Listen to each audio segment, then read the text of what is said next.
तो दोस्तों आज के इस वीडियो में हम डिस्कस करेंगे क्लास 10th आईटी कोड 402 का पार्ट बी का unit number 2 electronic spreadsheet advanced के कंप्लीट नोट्स को। दोस्तों ये सारे नोट्स बहुत ही इंपॉर्टेंट है। अगर आप इन सारे नोट्स को अच्छे से कंप्लीट कर लेते हैं तो आप बहुत ही आसानी से 50 आउट ऑफ 50 स्कोर कर सकते हैं थ्योरी पेपर में। एक खास बात है कि इन सारे नोट्स का पीडीएफ आपको लिंक डिस्क्रिप्शन बॉक्स में मिल जाएगा, आप वहां से डाउनलोड कर लीजिएगा। पीडीएफ डाउनलोड करने से पहले इन सारे वीडियोस को आप बहुत ही अच्छे से कंप्लीटली देख लीजिए ताकि सारे टॉपिक्स की जानकारी आपको मिल जाए और सारे कंसेप्ट्स भी आपको आसान भाषा में समझ में आ जाए, ताकि बाद में जब आप पीडीएफ से रिवाइज करेंगे तो आपको आसानी होगी। तो चलिए इस वीडियो को स्टार्ट करते हैं और बहुत ही आसान तरीके से पूरे कंप्लीट चैप्टर को एक सिंगल वीडियो में समझने की कोशिश करते हैं। यूनिट नंबर 2 इलेक्ट्रॉनिक स्प्रेडशीट में आपका सेशन नंबर 1 है analyse data using scenarios and goal seek. Basically आपको सेशन नंबर 1 में सिनेरियोज और गोल सीक के बारे में डिटेल में समझना है। उससे पहले दोस्तों मैं आपको बता दूं कि ये जो चैप्टर है ये आपका वर्कशीट पर डिपेंडेंट है, यानी कि जो भी कंसेप्ट आप यहाँ पे पढ़ेंगे सारे कंसेप्ट्स आपके वर्कशीट के होंगे, तब आपको समझने में आसानी हो जाएगी। सबसे पहला टॉपिक आपका दिया गया है कंसोलिडेटिंग डेटा। दोस्तों कंसोलिडेटिंग डेटा का मतलब होता है जब आप डेटा को अलग अलग जगह से गैदर करते हैं एक जगह पर और उसको आप एक सिंगल वर्कशीट में बनाते हैं, तब उसे कंसोलिडेटिंग डेटा कहते हैं। मान के चलिए आपके पास अलग अलग वर्कशीट है, उन सारे वर्कशीट के डेटा को अगर आप एक जगह कंबाइन करते हैं एक सिंगल मास्टर वर्कशीट में और सारे डेटा का कॉम्बिनेशन होकर के ये आपका एक नया मास्टर वर्कशीट बना, तो आप इसे कहेंगे डेटा कंसोलिडेशन। इसको अगर आपका एग्जामिनेशन में क्वेश्चन आता है तो आप बहुत ही आसानी से लिख दीजिएगा, data consolidation allows you to gather together your data from separate worksheet into a master worksheet. अलग अलग वर्कशीट से अगर आप डेटा एक जगह एक सिंगल मास्टर वर्कशीट में लाते हैं उसे ही हम कहते हैं कंसोलिडेटिंग डेटा। तो बहुत ही आसान था दोस्तों। इसे करते कैसे है, इसे करने का बहुत ही इजी तरीका है। डेटा मेन्यू में जाएंगे, वहां पे कंसोलिडेशन ऑप्शन देता है, उस ऑप्शन को अगर आप क्लिक करते हैं उसके बाद आप उस सारे डेटा को कंसोलिडेट कर देंगे, यानी कि एक मास्टर वर्कशीट में ले आएंगे और सारे डेटा का समरी आपका एक सिंगल मास्टर वर्कशीट में आ जाएगा। तो ये बहुत ही आसान कंसेप्ट था और बहुत ही इंपॉर्टेंट था। नेक्स्ट टॉपिक है क्रिएटिंग सबटोटल्स। सबटोटल्स एक फंक्शन होता है जो कि मैथमेटिकल कैटेगरी के अंडर आता है और ये फंक्शन को यूज करने के लिए आपको इंसर्ट में जाना है। वहां पर फंक्शन आपका एक ऑप्शन मिलेगा, वहां से आप सबटोटल फंक्शन को एक्सेस कर सकते हैं। और दोस्तों ये जो सबटोटल होता है ये बहुत ज़्यादा यूजफुल होता है, इस वजह से इसको आप डेटा मेन्यू में से भी आप इसे एक्सेस कर सकते हैं। यहाँ पर हम लोग जानते हैं सबटोटल का मतलब क्या होता है। तो जैसा कि नाम है सब टोटल, इसका मतलब होता है ये बेसिकली आपको टोटल करता है या तो ये ऐड करता है, यानी कि जो डेटा आपका दिया गया अरेंज किया गया डेटा आपका, उन सारे डेटा को अगर आपको ऐड करना है तो आप सब टोटल फंक्शन लगाएंगे और सारे डेटा को ये ऐड कर देगा। ठीक है, सेल वाइज ऐड करेगा या रो वाइज या कॉलम वाइज, तो ये सारे डेटा को ऐड कर देगा। तो इसका फंक्शन होता है टोटल करना या ऐड करना। अगर आप इसे फंक्शन को यूज करते हैं फिर आप ओके क्लिक करते हैं तो कैल्क जो फंक्शन होता है वो अपने आप एग्जिस्ट करेगा और कैल्क क्या करेगा, जो सब टोटल हुआ है उसको भी ऐड करके लास्ट में आपका ग्रैंड टोटल बना देगा। ठीक है, जैसे कि आपने सब टोटल में से यहाँ पे कुछ वैल्यूज को ऐड किया, यहाँ वैल्यूज को, और ये दोनों वैल्यू को ऐड करके ये आपका ग्रैंड टोटल बन जाएगा। तो ये आपका सब टोटल का फंक्शन होता है कि बेसिकली डेटा को ऐड करना। ठीक है, नेक्स्ट है सिनेरियोज। सिनेरियोज एक बहुत ही यूजफुल टूल है। इसका बेसिकली काम होता है व्हाट इफ क्वेश्चन को। व्हाट इफ का मतलब क्या होता है, अगर होता है तो, हिंदी में बोलेंगे अगर होता है तो, यानी कि ये एक तरह का कंडीशन है। आप किसी डेटा में कुछ कंडीशंस को लगा देते हैं, जैसे आप कुछ फॉर्मूला लिखते हैं तो फॉर्मूला में आपने कुछ कंडीशन लगा दिया कि जैसे कि आपका एक इंटरेस्ट का फॉर्मूला लिखे है, ठीक है, और आपने कंडीशन लगा दिया कि अगर इंटरेस्ट रेट 15% से ज़्यादा होता है तो फिर आपका ये फंक्शन काम करेगा। इसका मतलब क्या हो गया, आपने एक सिनेरियो लगाया व्हाट इफ क्वेश्चन का कि अगर होता है तो आपका नेक्स्ट फंक्शन काम करेगा। ठीक है, तो ये आपका सिनेरियो होता है व्हाट इफ क्वेश्चंस के लिए। ठीक है, नेक्स्ट दोस्तों आपको जानना है कि सिनेरियोज को क्रिएट कैसे करते हैं। तो आपको बस बेसिकली टूल्स मेन्यू में जाना है और टूल्स में आपको सिनेरियोज मिल जाएगा और आप वहां पर व्हाट इफ के कंडीशन को लगा सकते हैं।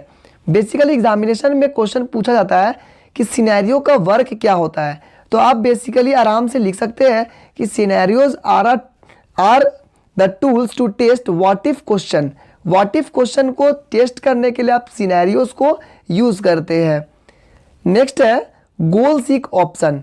दोस्तों गोल सीक ऑप्शन जो होता है वो सिनेरियोज का जस्ट ऑपोजिट होता है। इसका मतलब क्या हो गया, इसका मतलब होता है कि ये आपका रिवर्स में काम करता है।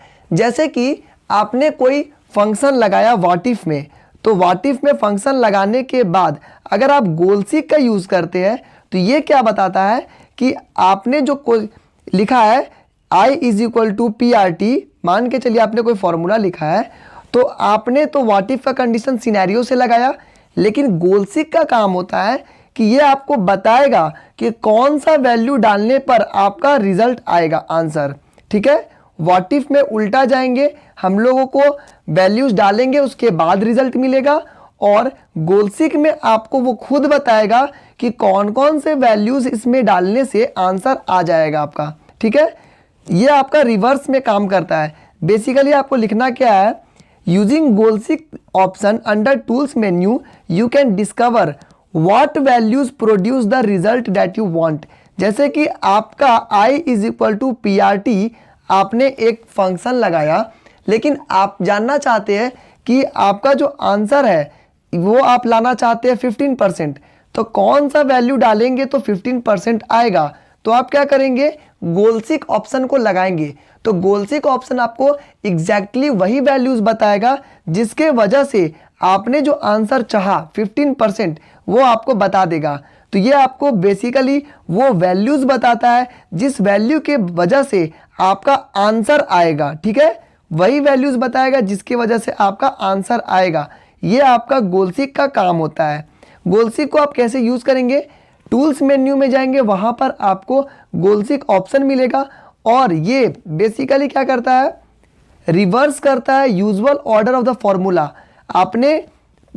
आपको पता होगा कि कोई फॉर्मूला होता है जैसे कि I is equal to PRT, तो आप क्या करिएगा, आप कुछ वैल्यूज डालते हैं उसके बाद आपका आंसर आता है, लेकिन गोल सीक क्या करेगा, वो खुद आपको बताएगा कि कौन सा वैल्यूज डालने पर आप जो आंसर चाहते हैं वो आंसर आ जाएगा। तो ये गोल सीक का काम होता है। नेक्स्ट बात करते हैं सॉल्वर की। तो सॉल्वर क्या करता है, ये थोड़ा सा गोल सीक से और एडवांस लेवल का होता है। गोल सीक से अगर आप एडवांस लेवल पे जाइएगा तो इसे हम लोग सॉल्वर कहते हैं।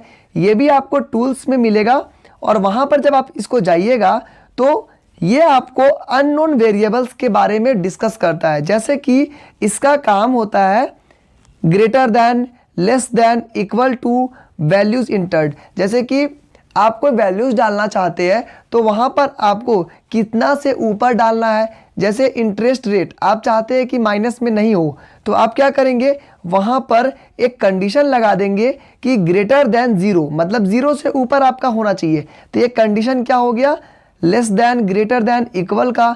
ये जब कंडीशन लगाएंगे तो ये कंडीशन आपका लगता है सॉल्वर से। ठीक है, सॉल्वर्स बेसिकली आपका जो होता है वो कंडीशंस को लिमिट कर देता है। ठीक है, यहाँ पर आप लिमिट भी लगा सकते हैं कि जैसे कि आप कोई फ़ोन नंबर डालना चाहते हैं, ठीक है, तो आप सॉल्वर में आप कुछ कंडीशन डालते हैं कि ये जो फ़ोन नंबर है वो स्टार्टिंग में आपका 9 से ऊपर होना चाहिए, या तो स्टार्टिंग में 0 नहीं होना चाहिए। तो ये आपका कंडीशन लगा दिया कि 0 नहीं होना चाहिए स्टार्टिंग में, तभी आपका फ़ोन नंबर एंटर होगा। तो ये आपका सॉल्वर का काम होता है। ठीक है, तो यहाँ पर आपने लेसन नंबर 2 का जो सेशन नंबर 1 था उसको अच्छे से कंप्लीट कर लिया। सारे टॉपिक्स जो आपको एग्जामिनेशन में आने वाले हैं सबको समझ लिए। नेक्स्ट सेशन है link data and spreadsheet using multiple workbooks and linking cells. यहाँ पर क्या करेंगे हम लोग कि एक डेटा का जो वर्कशीट है उस वर्कशीट में अलग अलग सेल होते हैं। उन सारे सेल को अगर आप उन सारे सेल के डेटा को अगर आप लिंक करना चाहते हैं अलग एक सेल में, तो उसको आप क्या करेंगे, लिंक करेंगे। दूसरा काम क्या हो गया, अगर आपके पास अलग अलग वर्कशीट है, उन सारे वर्कशीट का अगर आप सिंगल वर्कशीट में लिंक करना चाहेंगे तो आप उसको किस तरह से लिंक करेंगे वो भी हम लोग सेशन नंबर 2 में समझेंगे। तो स्प्रेडशीट जो है वो आपको अलाउ करता है अलग अलग सेल के डेटा को एक दूसरे वर्कशीट में यूज़ करने के लिए, उसको लिंक करने के लिए, या फिर आपके पास जो एक वर्कशीट है उसका अलग अलग वर्कशीट से आप डेटा को आप वहाँ पर लिंक कर सकते हैं, आप उसे यूज़ कर सकते हैं। ये सारा चीज़ आपको स्प्रेडशीट में काम करने को मिलता है। चलिए अब हम लोग सबसे पहले जानते हैं कि जो आपका वर्कशीट जो काम कर रहे हैं आप वर्कशीट, उस वर्कशीट को आप कैसे पहचानेंगे। तो जैसे ही आप वर्कशीट को खोलते हैं तो आपको अपने वर्कशीट को पहचानने के लिए आपको सबसे नीचे में आपको जाकर के देखना है, ठीक है। वहाँ पर बाय डिफ़ॉल्ट उसका नाम शीट नंबर 1 होता है, ठीक है। अगर आप उसमें एक और ऐड करेंगे तो शीट नंबर 2 आ जाएगा। उस तरह से आप अलग अलग शीट को ऐड कर सकते हैं, ठीक है। तो आप इस तरह से अपने डेटा को, अपने वर्कशीट को आप पहचान सकते हैं। अगर आपको एक वर्कशीट के अलावा उसमें और भी शीट को जोड़ना है तो आप किस तरह से जोड़ेंगे। तो यहाँ पर आप देख सकते हैं कि जब आप वर्कशीट खोलते हैं तो आपका शीट नंबर 1 इस जगह पर लिखा हुआ है, ठीक है। यहाँ पे प्लस का ऑप्शन दिया गया है। प्लस के ऑप्शन को जैसे ही आप क्लिक करेंगे एक और वर्कशीट बन जाएगा और साइड में एक प्लस का ऑप्शन आ जाएगा। फिर आप प्लस को क्लिक करेंगे एक और वर्कशीट आएगा, फिर आपका एक प्लस का ऑप्शन आ जाएगा। इस तरह से आप प्लस के ऑप्शन को यूज़ करके आप ऐड कर सकते हैं अलग अलग वर्कशीट को। और आप यहाँ से भी कर सकते हैं, होम में जाएंगे, होम में आपको इंसर्ट मेन्यू मिलेगा और वहाँ पे इंसर्ट शीट का ऑप्शन मिलेगा, वहाँ से भी आप वर्कशीट को ऐड कर सकते हैं। नेक्स्ट दोस्तों अब बात करते हैं कि हम लोग अपने वर्कशीट को किस तरह से नेम चेंज करेंगे। ये वीवीआई क्वेश्चन है, एग्जामिनेशन में पूछा जाता है कि आपके वर्कशीट को नाम चेंज करने के लिए आपके पास कौन कौन से ऑप्शंस होते हैं। तो आपके पास बेसिकली 3 तरह के ऑप्शन होते हैं जिससे कि आप अपने वर्कशीट के नेम को बदल सकते हैं। सबसे पहला काम करेंगे, डबल क्लिक करेंगे वर्कशीट का नाम को, जहाँ पे शीट नंबर 1 लिखा हुआ था उसको आप डबल क्लिक करेंगे तो आपका एक डायलॉग बॉक्स खुलेगा जहाँ पे आप अपने डिज़ायर्ड नेम को लिख सकते हैं, ठीक है। दूसरा ऑप्शन है राइट क्लिक करेंगे और राइट क्लिक में करने के बाद हम लोग रीनेम ऑप्शन में जा कर के आप उसे बदल सकते हैं। तीसरा ऑप्शन है आप जो भी वर्कशीट को चेंज करना चाहते हैं उसका नाम, उस वर्कशीट को सेलेक्ट करिए और उसके बाद आप उस ऑप्शन में जाइए, फॉर्मेट मेन्यू में जाइए, वहाँ पे जाने के बाद आप उसको रीनेम कर सकते हैं। तो आप टोटल 3 तरह से किसी भी वर्कशीट के नेम को बदल सकते हैं। नेक्स्ट है insert sheet from different spreadsheet. दोस्तों अब आपका काम आता है अलग अलग शीट को अगर आप एक सिंगल शीट में लिंक करना चाहते हैं तो उसको आप कैसे लिंक करेंगे, ठीक है। तो यहाँ पर अगर आप चाहते हैं कि अलग अलग शीट के डेटा को लिंक करना, ठीक है, एक्सटर्नल शीट के डेटा को लिंक करना इंस्टेड ऑफ कॉपी। बेसिकली आपको पता होगा कि आपके एक पास मास्टर वर्कशीट है तो आप छोटे वाले वर्कशीट से कॉपी करके यहाँ पे डाल सकते हैं, लेकिन आप नहीं चाहते कॉपी करना, आप चाहते हैं कि वहाँ से डेटा को हम लिंक कर दे, ठीक है। तो उस तरह से आप लिंक कैसे करेंगे। तो यहाँ पर आपको जो वर्कशीट होता है उसमें ऑप्शन मिलता है कि आप अलग अलग वर्कशीट को लिंक कर सकते हैं। ये क्या है, live data from another spreadsheet. यानी कि अगर आपके पास मास्टर वर्कशीट है, यहाँ पे एक और वर्कशीट है, आपने इसको लिंक कर दिया, ठीक है। अब यहाँ पे कोई चेंजेस होगा तो आपका इस डेटा में भी चेंज होने लगेगा। आपका एक और डेटा को लिंक किए, इसमें कुछ चेंज होगा तो यहाँ पर भी चेंज होने लगेगा। तो ये आपका बेसिकली ऑफिस में बहुत ज़्यादा काम आते हैं कि एक सिंगल डेटा में अलग अलग एम्प्लॉयज़ वर्क कर सकते हैं लिंक करके, ठीक है। तो live data from another spreadsheet का आपको इसमें ऑप्शन मिल जाता है। आप इसके एक्सेस कैसे करेंगे, टूल्स ऑप्शन, openoffice.org कैल्क, वहाँ पे जाने के बाद जनरल और अपडेटिंग, यहाँ जाने के बाद आप इसे कर सकते हैं, ठीक है। क्रिएट और चेंज अ सेल रेफरेंस, यहाँ पर सबसे पहले हम लोग जानेंगे सेल को कैसे हम लोग लिंक करेंगे। जैसे आपको पता होगा कि एक डेटा में आपका जो वर्कशीट होता है उसमें बहुत सारे सेल होते हैं। अगर आप चाहते हैं कि यहाँ पे कोई सेल है उसका वैल्यूज़ को अगर आप कहीं लिंक करना चाहते हैं तो आप लिंक कैसे करेंगे। तो सबसे पहले आपको करना क्या होगा, यहाँ पर डेटा फ्रॉम वन और मोर कंटीजियस सेल ऑन वर्कशीट, आप अलग अलग जो सेल है, बहुत सारे सेल के डेटा को आप एक साथ आप कर सकते हैं। Data content in different areas of worksheet, worksheet में अगर आपको अलग अलग सेल है आप वहाँ से भी डेटा को आप ले सकते हैं। और data on the other worksheet in the same workbook, एक सेम वर्कबुक में अलग वर्कशीट से भी डेटा को आप ले सकते हैं। तो आप बहुत सारे तरीके से आप सेल के डेटा को क्या करेंगे, एक जगह मर्ज कर सकते हैं, आप वहाँ से ले सकते हैं, सेल रेफरेंस कर सकते हैं। ठीक है, रेफरेंस करेंगे कैसे, यहाँ पर आपको दो तरीके होते हैं सेल को रेफरेंस करने का। सबसे पहला हो गया आप फॉर्मूला कर देंगे, या तो आप कीबोर्ड से करेंगे यूजिंग माउस। ठीक है, फॉर्मूला से आपको कैसे करेंगे, जैसे कि आपके पास बहुत सारे सेल होते हैं, आप चाहते हैं कि ये वाला सेल का जो डेटा है वो आपका इस सेल पे आ जाए, तो इस सेल का बेसिकली कोई एड्रेस होगा, उस एड्रेस को फॉर्मूला को अगर आप यहाँ डालते हैं तो ये जो डेटा यहाँ का होगा वो नेक्स्ट सेल में अपने आप कॉपी होने लगेगा, सारे चेंजेस को भी अपने आप कॉपी होने लगेगा।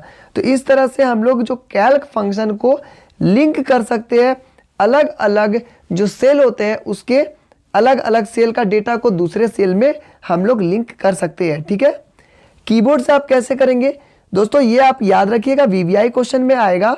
कीबोर्ड से करने के लिए आपको एक फॉर्मूला टाइप करना होगा, आपको एक तरह का एक तरीका है, आपको बेसिकली वही तरीका यूज़ करना है, तभी आप इसको कर सकते हैं। इसके लिए आपको क्या करना है, पाथ लिखना है, फाइल का नाम लिखना है, शीट का नाम लिखना है, सेल का नाम लिखना है। देखिए इसका एक फॉर्मेट है जो मैं आपको यहाँ पर लिख के बताया हूँ। किस तरह से करेंगे, फाइल डॉट डॉट, उसके बाद जो फाइल का पाथ है उसको लिखिए, एंड फाइल नेम लिखिए, शीट का नेम लिखिए, सेल का नेम लिखिए। इससे आप क्या कर सकते हैं कि अलग अलग सेल का डेटा को आप दूसरे जगह पर लिंक कर सकते हैं। अब दोस्तों बात करते हैं हाइपर लिंकिंग की। बहुत सारे बच्चों को हाइपर लिंक के बारे में पता होगा, नहीं पता है तो दोस्तों अभी जान लीजिए। हाइपर लिंक का मतलब क्या होता है, आप इसी शीट में देखिए, जो मैं आपको पीडीएफ पढ़ा रहा हूँ, इस पीडीएफ में आप देख सकते होंगे कि यहाँ पर आपको एक लिंक मिला है जो कि www.crackmycbse.com, जो कि मेरी खुद की वेबसाइट है। यहाँ पर आपको सारे नोट्स आपको IT कोड 402 को फ्री ऑफ कॉस्ट मिल जाएंगे, हिंदी के नोट्स आपको मिल जाएंगे, MCQ के क्वेश्चंस मिल जाएंगे। तो ये जो मैंने यहाँ पर किया है इसको कहते हैं हाइपर लिंक। हाइपर लिंक का मतलब क्या हो गया, जब आप इसको क्लिक करेंगे तो ये आपको इससे रिलेटेड जो लिंक है वहाँ पर ये आपको लेकर के चला जाएगा, तो इसे ही हम कहते हैं हाइपर लिंक। ठीक है, तो हाइपर लिंक दोस्तों हम लोग क्रिएट करते हैं बहुत अलग अलग तरीके से, जैसे मैंने वेबसाइट का किया हाइपर लिंकिंग, उस तरह से अलग अलग वर्कशीट का भी हाइपर लिंक किया जा सकता है। तो हाइपर लिंक करने के लिए यहाँ पर आपका दो तरीके होते हैं, एक होता है एब्सोल्यूट, दूसरा होता है रिलेटिव। दोनों का डिफरेंस अभी समझ लीजिए, बोर्ड एग्जामिनेशन में आपका एक क्वेश्चन जरूर पूछा जाएगा। एब्सोल्यूट का मतलब क्या होता है कि जैसे कि आपके पास A नंबर का वर्कशीट है और आपके पास B नंबर का वर्कशीट है, आपने यहाँ से और एब्सोल्यूट में इसका डेटा को कर दिया है, तो जिस समय आपने लिंक किया उस समय जो आपका डेटा है वो सारा डेटा B में कॉपी हो जाएगा, सारा डेटा वर्क करेगा। लेकिन बाय चांस आप A नंबर डेटा में कुछ चेंजेस करते हैं तो उसका फर्क B में नहीं पड़ेगा, क्योंकि आपने एब्सोल्यूट किया है, यानी कि A में जो आप जिस समय लिंक किए थे उस समय जो डेटा था वही डेटा B में शो करेगा। बाद में अगर आप इसमें कुछ चेंज करते हैं तो B में वो रिफ्लेक्ट नहीं करेगा। ठीक है, वही चीज़ अगर आप रिलेटिव लिंक में करते हैं तो अगर आपके पास A नंबर का वर्कशीट है, B नंबर का वर्कशीट है, इसको लिंक कर देते हैं, तो A में अगर आप कुछ चेंजेस करते हैं तो B में वो अपने आप चेंज होने लगेगा, क्योंकि ये जो आपने किया है वो आप रिलेटिव किए हैं। ठीक है, तो रिलेटिव में आपको क्या होता है, A में कुछ चेंज हो रहा था, B में चेंज हो रहा है। बेसिकली ये आपको ऑफिसेज में यूज होते हैं कि आपके जो ये इम्प्लॉयज़ होते हैं उन सभी को इम्प्लॉयज़ को कुछ डेटा मिलता है, उसको लिंक कर देते हैं, कुछ चेंजेस होगा तो यहाँ मेन वर्कशीट में भी चेंज होने लगता है। ठीक है, यहाँ पर आपको कुछ बहुत इंपॉर्टेंट बातों को ध्यान में रखना है, जो कि सबसे पहला तो है कि आप लिंक को करेंगे कैसे। टूल्स में जाएंगे, ऑप्शंस में जाएंगे, लोड सेव में जाएंगे और जनरल में जाएंगे। यहाँ पर आप उन सारे हाइपर लिंक को सेव कर सकते हैं। You can insert and modify links using hyperlink dialogue box. Hyperlink dialogue box में जब जाइएगा तो वहाँ पर आपको सारे चीज़ों को मैनेज कर सकते हैं, आप वहाँ पे चेंज कर सकते हैं। यहाँ पर आपको हाइपरलिंक पे जब आप क्लिक करते हैं तो वहाँ पर इंसर्ट हाइपरलिंक का एक ऑप्शन मिलता है, वहाँ पर आप हाइपरलिंक को कर सकते हैं। यहाँ पे दोस्तों अगर आपको एक्सटर्नल डेटा को लिंक करना है तो वो भी आप कर सकते हैं। जैसा कि मैंने आपको बताया, अलग अलग वर्कबुक के डेटा को भी आप यहाँ पे लिंक कर सकते हैं। इसके लिए आपको करना क्या होगा, इंसर्ट में जाइए, लिंक टू एक्सटर्नल डेटा, और वहाँ पे जाने के बाद आप इसको लिंक कर सकते हैं। Tools option openoffice.org base database, यहाँ पर आपको सारे ऑप्शंस वहाँ पे मिल जाएंगे।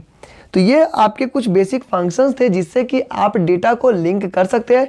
इसमें सबसे इम्पॉर्टेंट क्वेश्चन आपका है एब्सोल्यूट जो हाइपरलिंक होता है और जो आपका बचा रिलेटिव हाइपरलिंक, ये दोनों क्या होता है इसको आप अच्छे से याद रखिएगा। किस तरह से लिंक करते ये आप याद रखिएगा, इंपॉर्टेंट है। सेशन नंबर 3 है आपका शेयरिंग वर्कशीट। अब देखिए हम लोगों ने सीख लिया कि लिंक कैसे करते हैं, अब जानेंगे कि वर्कशीट को शेयर कैसे करेंगे। जैसे कि आप एक कंपनी के मालिक हैं और यहाँ पर मालिक होने के बाद आपने अलग अलग बच्चों को, अलग अलग एम्प्लॉयज़ को आपने डेटा बांट दिया। तो अब क्या करेंगे, एक ही डेटा में सभी लोग कैसे वर्क करेंगे, उसी को कहते हैं sharing worksheet. In most offices setting, there is a shared drive where teams can store common files for everyone to use. This usually leads to citing of message. The document file is logged for editing by another user. To open a read only copy of this document, click. इसका मतलब क्या होता है कि बहुत सारा office setting में आपने जब कॉपी को लिंक करते हैं तो जैसे कि आप मालिक है, आप अलग लोगों को जब डेटा बांटे तो वे लोग क्या कर सकते हैं, इस डेटा को सिर्फ देख सकते हैं, इसको चेंज नहीं कर सकते हैं। लेकिन अगर आप इस चीज़ को शेयर करते हैं एक दूसरे से शेयरिंग ऑप्शन में, तब आप एक दूसरे से कोलैबोरेशन में सभी कोई काम भी कर सकता है सेम डेटा पे, ठीक है। तो इसमें आपको कुछ बेसिकली कुछ बातों को ध्यान रखना है जिसको मैं अभी थोड़ी देर में बताऊंगा। Spreadsheet software allows the user to share the workbook and place it in the network location where several users can access it simultaneously. In this exercise you will learn how to share the worksheet. तो यहाँ पर मैंने आपको बताया कि worksheet option में आपको एक ऑप्शन मिलता है जिससे कि आप शेयर कर देंगे वर्कशीट को, ताकि एक ही वर्कशीट पे अलग अलग लोग वर्क कर सके, ठीक है, एक ही समय पर। अब हम लोग जानेंगे कि हम लोग किस तरह से शेयर करेंगे, ठीक है। तो टूल्स में जाइएगा, वहाँ पे शेयर डॉक्यूमेंट का ऑप्शन आएगा, वहाँ पे जाने के बाद आप डेटा को शेयर कर देंगे, ठीक है। तो ये छोटी छोटी बातों को आपको याद रखना है, एग्जामिनेशन में काम आएंगे।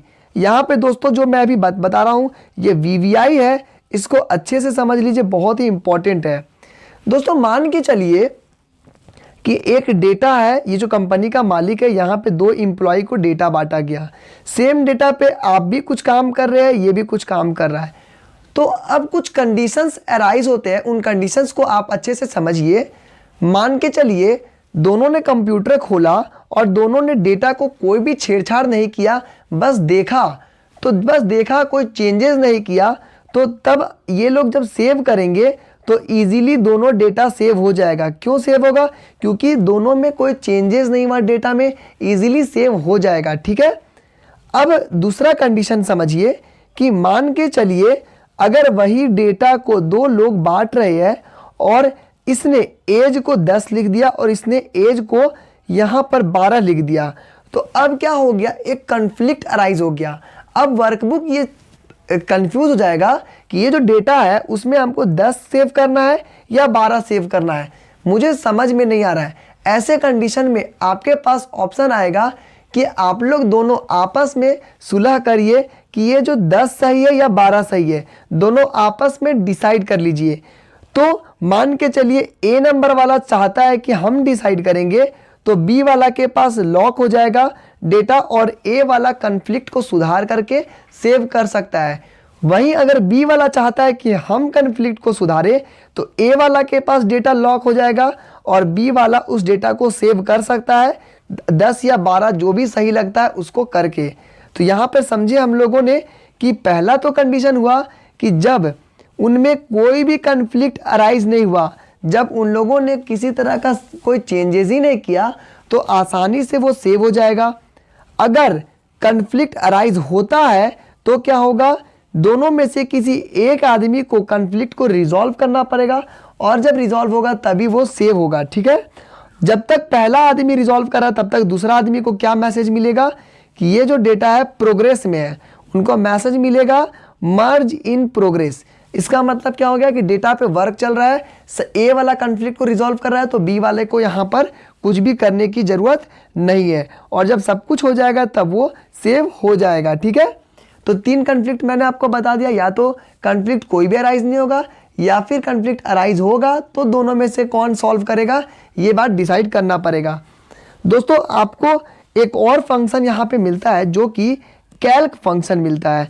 कैल्क फंक्शन क्या करता है कि अगर आप कैल्क फंक्शन को यूज़ करते हैं तो वो आपको बताता है कि जो आपने डेटा को चेंज किया, जो आपने अभी तक डेटा को चेंज किया, तो पुराने वाले ओरिजिनल डेटा में से अभी तक क्या क्या चेंज हुआ, उन सारे डेटा को जो लिस्ट बनेगा वो आपको कैल्क फंक्शन ट्रैक करके बताएगा कि अभी तक किसने क्या चेंज किया, कितने बजे किया, कितने क्या क्या चेंजेस हुआ उसमें डेटा में, वो सारा चीज़ आपको कैल्क बता देगा। ठीक है, उस चीज़ को आप हटा भी सकते हैं, वो आपका हटेगा edit changes record from the menu bar, वहाँ से आप इसे हटा सकते हैं।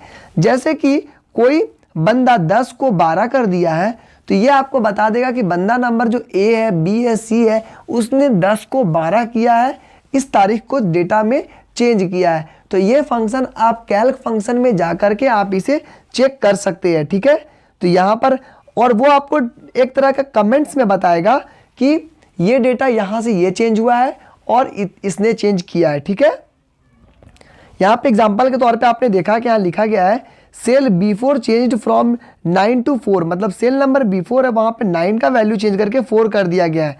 तो इससे क्या होगा कि जो ऑथर है, जो मालिक है, वो देख करके समझ लेंगे कि ये जो बंदा है इसने ये चेंजेस किया।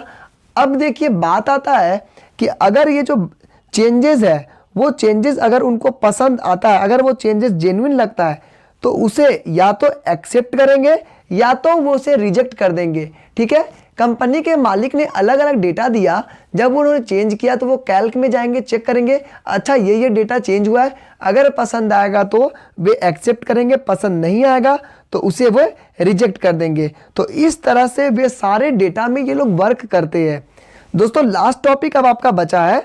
अच्छा, यहाँ पे एक टॉपिक और छूट रहा है जो कि है कंपेयर डॉक्यूमेंट। यहाँ पर क्या होता है कि जो मेन ओरिजिनल डॉक्यूमेंट से आप जो नया डॉक्यूमेंट है उसको कंपेयर कर सकते हैं कि अभी तक क्या क्या चेंजेस हुआ है।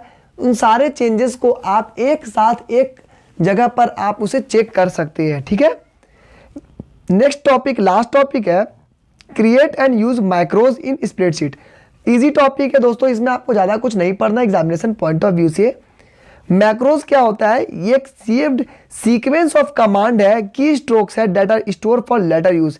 यानी कि आप क्या करते हैं, पहले से जो कीबोर्ड में की स्ट्रोक्स है आपने उसको फिक्स कर दिया कि अगर मैं F2 दबाऊंगा तो ये फंक्शन काम करना चाहिए, अगर मैं F11 दबाऊंगा तो ये फंक्शन काम करना चाहिए, अगर मैं Z दबाऊंगा 2 बार उस तरह से। तो की स्ट्रोक्स को अगर आपने पहले से सेट करके रखा है कि मुझे क्या दबाने से क्या फंक्शन एक्टिवेट हो जाए, तो इसे ही हम कहेंगे मैक्रोज। इससे क्या होता है, काम आसान हो जाता है।